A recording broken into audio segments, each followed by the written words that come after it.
Silky ஸ்மூத்தாக இருக்கிற ஒரு அரிசி சேவைங்க. இதை ஒன்று கூட ஒட்டவே இல்லை. நல்லா பாருங்கள். இதுக்கு நான் ரொம்ப ஆயிலோ வெண்ணெயோ நெய்யோ எதுவுமே யூஸ் பண்ணலைங்க. இந்த வீடியோவில் இந்த மாதிரி சில்கி ஸ்மூத் டெக்ஸ்சர் வர்றதுக்கு 3 டிப்ஸ் மென்ஷன் பண்ணியிருக்கேன். ஸ்கிப் பண்ணாமல் இந்த வீடியோ ஃபுல்லாக பாருங்கள். நான் எந்த பிராண்ட் யூஸ் பண்ணியிருக்கேன்னு உங்களுக்கு தெரியணுன்னா நேம் அப்படின்னு கமெண்ட் மென்ஷன் பண்ணுங்க. நான் உங்களுக்கு அந்த பிராண்ட் நேம் ஷேர் பண்ணுறேன். வாங்க இதை எப்படி செய்கிறது பார்க்கலாம். ஃபர்ஸ்ட்டாக ரெடிமேட் சேவையை ஒரு பெரிய பாத்திரத்தில் எடுத்துக்கோங்க. அதில் நல்லா கொஞ்சம் கொதிக்கிற தண்ணியை முழுகிற அளவுக்கு ஊற்றி 10 நிமிஷத்துக்கு மூடி வச்சிடுங்க.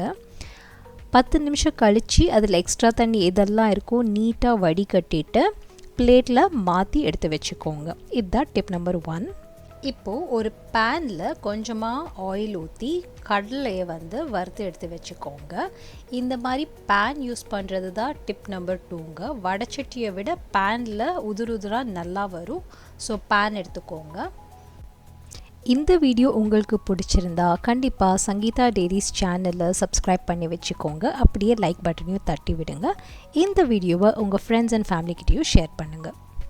இன்னும் கொஞ்சம் ஆயில் ஊற்றி இதில் கடலைப்பருப்பு, கடுகு, கருவேப்பிலை, பச்சை மிளகான்னு ஒன்றா ஆட் பண்ணிவிட்டு வாங்க. பச்சை மிளகா கொஞ்சம் நல்லா ஃப்ரை ஆனதுக்கப்புறமா ஆனியன்ஸ் ஆட் பண்ணுங்கள்.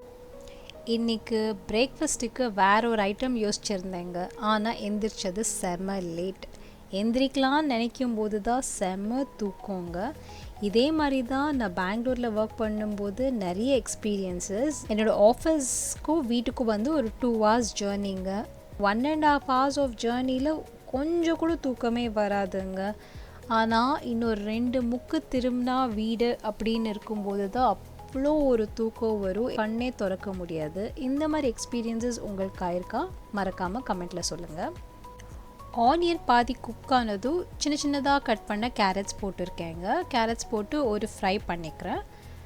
கேரட்ஸ் கொஞ்சம் நல்லா ஃப்ரை ஆனதும் பட்டாணி போட்டுக்கிறேன். நான் இங்கே ஃப்ரோசன் பட்டாணி தான் எடுத்துருக்கேங்க. ஸோ இதை போட்டு கொஞ்சம் அந்த பச்சை வாசனை போகிற வரைக்கும் ஃப்ரை பண்ணிக்கலாம். இதுக்கு தேவையான கொஞ்சம் உப்பு, மஞ்சள் தூள் போட்டு நல்லா ஃப்ரை பண்ணிவிடுங்க.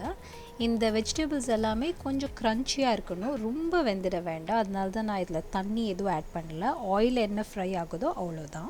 இப்போது என்னோடய கேரட்ஸ் அண்ட் பட்டாணி 80% குக் ஆகிடுச்சு. இப்போது சின்ன சின்ன பீசஸாக கட் பண்ண ப்ரொக்கோலி ஆட் பண்ணியிருக்கேன். ப்ரொக்கோலி ஆப்ஷனல் தான், பட் ஆட் பண்ணால் ரொம்ப நல்லா இருக்குங்க. நல்லா க்ரன்ச்சியாக இருக்கும். ஸோ எல்லாத்தையும் ஆட் பண்ணிவிட்டு ஒரு 2 சாட்டே பண்ணுங்கள்.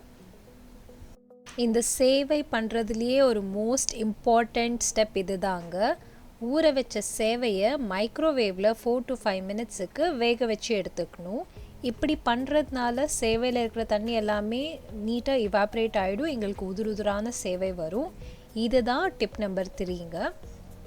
இந்த வேக வச்ச சேவையை இப்போது பேனில் போட்டு நல்லா மிக்ஸ் பண்ணிக்கலாங்க.